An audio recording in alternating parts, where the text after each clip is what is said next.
Hi guys! So yun, for today's video, gagawa tayo ng bubong ng ating tricycle para makapagbiyahe na tayo na sa ating pamamasada. At so ngayon, binilasan ko na nga ang aking pag-video upang makagawa ko ng mabilis na video at content. So ayun, dito nga, pinutol ko na nga ang aking kawayan para makita ko kung gaano kahaba ang aking pangangailangan.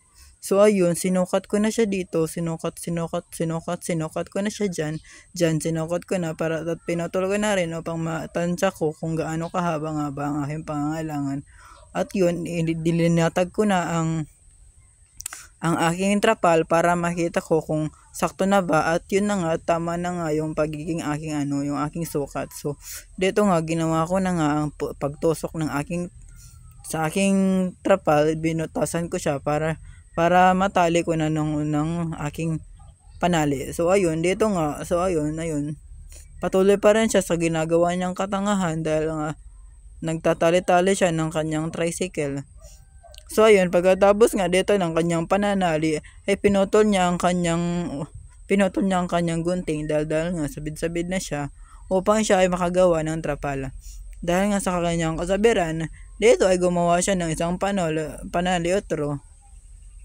At gagawa siya ulit doon sa pasensya na kayo sa aking puwet na sobrang handsome. Dahil nga dyan ay bumaliktad ako sa aking pwesto. At natapos na nga ang aking ginawang trapal at ito na nga ang finished product.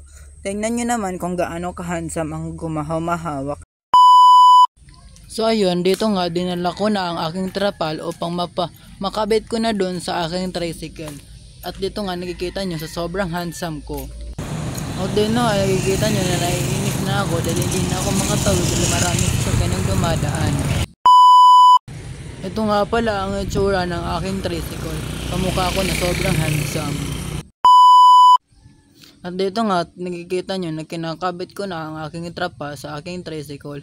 Para hindi maulanan yung aking mga pasahero kapag sumasakay sila sa akin.